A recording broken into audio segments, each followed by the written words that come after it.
Welcome back to Faculty Spotlights. My name is Dr. Anna Belmonte. I'm the Division Chair for Forensic Psychology here at the Chicago School, and I'm joined by Dr. Tera Jones, Associate Professor for our Forensic Psychology online department. Thank you, Dr. Jones, so much for speaking with me today. Oh, thank you, Dr. Belmonte, for having me.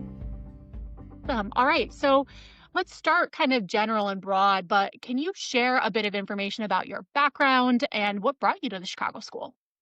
Yeah, this is a little bit of a long story, so I'm going to try to shorten it. I've been a clinician and educator for over 20 years, working as a licensed psychologist in actually Maryland, New Mexico, and now Pennsylvania.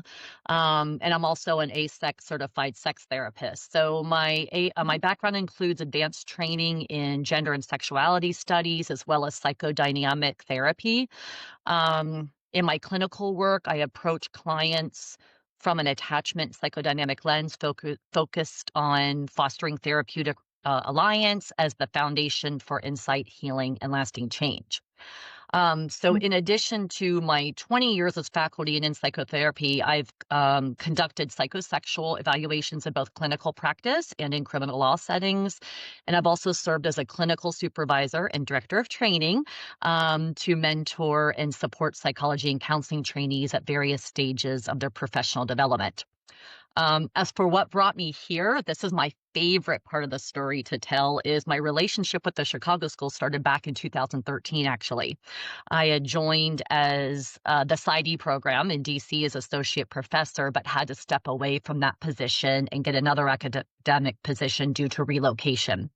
Mm. But I was thrilled that in 2021, I was able to return to DC, PsyD program as the director of clinical training. And now I'm privileged to serve as program faculty here in the online forensic psychology program.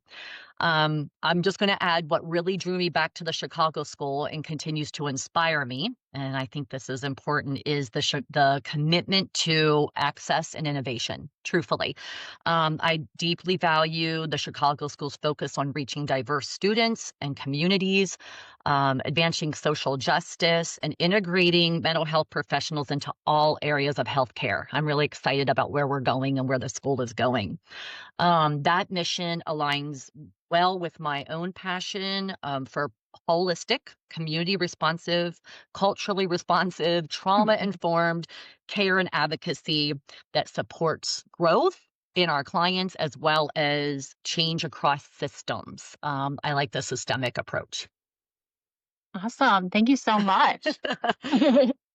I love that. I always love hearing, the long kind of history. I feel like when you talk to people from the Chicago School, there's so many different points in time where we've had involvement with the school. And I think, that's one of the cool things about hearing everybody's backgrounds when you're meeting people on campus or fellow faculty is just hearing how they arrived at our school and there's inevitably a just like an affinity for our mission alignment and being a practitioner in addition to an educator. Yeah, I mean, one of my biggest pieces was when I knew I was relocating back to the area was let me see what the Chicago School has. And, just finding my place here. I really love being able to find my place and continue to work with and teach our students. Awesome. All right. So tell me a little bit more about what areas of teaching, research, or practice that you're most passionate about right now.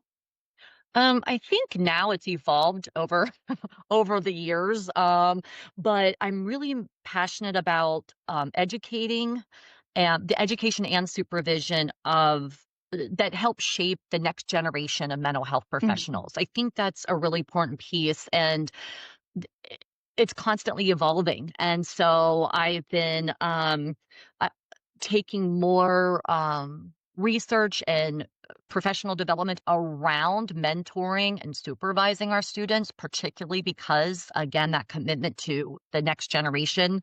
I love Mhm. mentoring students as they develop their clinical voice and confidence, especially through the newer piece is trauma informed supervision and deliberate Mhm. practice, just Mhm. recognizing that the work in forensic settings and community mental health settings and the needs of our mental health professionals right now are vast, and intense. And so taking a trauma informed approach to supervision has really helped balance for my trainees and supervisees that accountability with compassion and self awareness. And so that's been my new piece, particularly helping our trainees in forensic settings. I'm also deeply committed to teaching about human sexuality. That will always be an area of mine, but mainly as a core part of identity and overall mental Mhm, health. It's essential that future clinicians feel comfortable and competent addressing sexuality as part of holistic care and can mhm, engage in affirming care for all mhm, clients. Um, oh, and one more. I'm fascinated by attachment as a systemic concept, not just mm, with that primary caregiver, but as a mhm. systemic concept, and how early patterns of connection ripple through relationships, families, and communities, and how we can foster resiliency across the lifespan through that lens. Amazing. Such great, niche areas, that I'm sure our students really benefit from you and your expertise and your just interest in. Yes, yes. We just did the micro credential, and I just did fostering youth resiliency, particularly Mhm, in juvenile settings or even juvenile detention settings, just around attachment through a systemic lens. So it's a really important piece for me that informs clinical practice as well as mhm. public policy and systemic change. Right. Yeah. How do you see your work impacting students and the community? Um, I think I've addressed some of this already, but I'll see if I can really look at the common factors that make us effective clinicians. I really want to see my work as kind of stepping back and helping them understand these common factors, such as um, empathy, Mhm, authenticity, and the ability to build that strong therapeutic relationship. Like that in the end, we can have all the tools in this toolbox, but if we don't go back to those common factors, of what makes us clinicians and genuine clinicians, I think that we're missing some pieces. And so I really want to foster those tools. I emphasize deliberate practice and being intentional about skill development and self reflection. So growth becomes like ongoing, not just one stop piece. Like I yes. learned this and moved on. I also think, and I think you will agree with me that all of our faculty, and I'll say that in our, throughout this interview, is we join our students in the Mhm, learning journey, and I think that's one of the things that I think impacts their growth the most. It's about empowering them, helping them trust they're developing skills and see mhm, themselves as capable, ethical, and compassionate professionals. I encourage students to see themselves as advocates, not just clinicians, and where we can make change. I want them to be active in their communities. And what I teach pushes them there, mhm, influencing change at the policy level, as I mentioned, and recognize that social justice, along with the Chicago School Mission, isn't separate from our work as clinicians. It's our mhm. responsibility as mental health professionals. Amazing. And so what do you think makes our program unique or especially valuable for students? Well, the school's mission, but us as faculty. Honestly, I mean, you all as colleagues, and I think we would all echo this, but we are passionate and Mhm, experienced. We're a diverse group of practitioner scholars who bring real world clinical and forensic experience into our classrooms. And we help students bridge that theory to practice in meaningful ways, which is really, really important. Vast, diverse differences. And mhm, so students can learn so much about, from us, but about those more clinical, appropriate, practical ways of playing.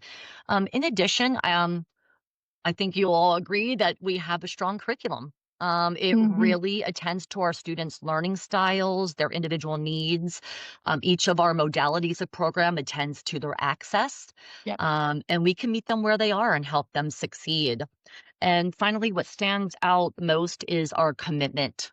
We walk alongside the students, like I mentioned before, in their journey. We don't just teach, we mentor, support. Mm, and celebrate their growth. I love celebrating their growth along the way through milestones.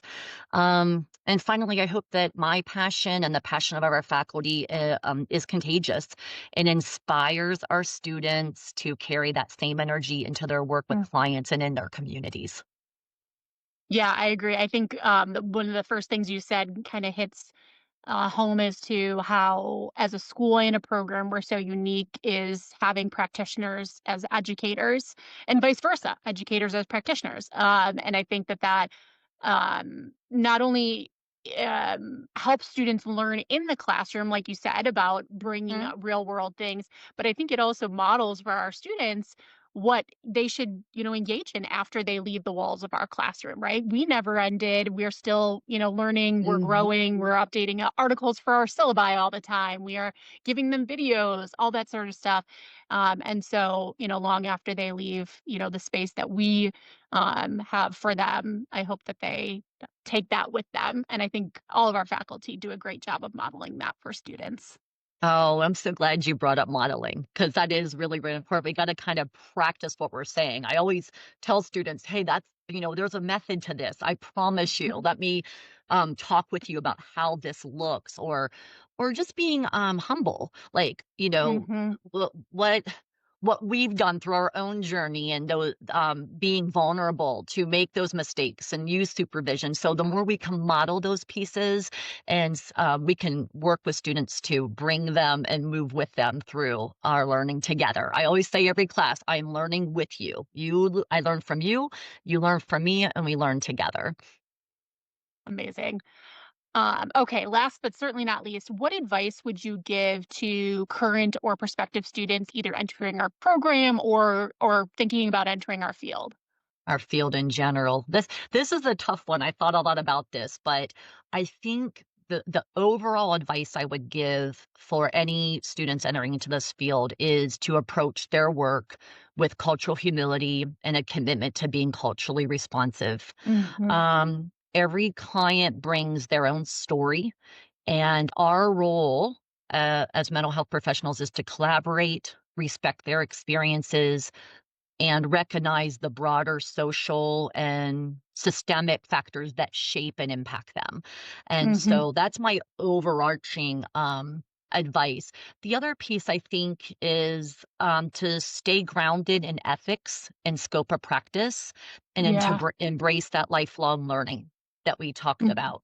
Um, the as I mentioned before, the mental health field and the forensic field especially is constantly evolving. I encourage students to reach out to their faculty, Mhm. supervisors, resources, consult the research, and use that whatever resources available to them because there are differences in forensic mental health counseling and forensic evaluation. There are Mhm. differences between scope of practice between licensed professional counselor and licensed psychologist. So reaching out early in a way that helps us guide them, helps them with their decision making, and it will also guide ethical and clinical practice. Um, the last piece will be, and I say this all the time, is this degree, whatever one you pursue, is the launching pad, not your finish line.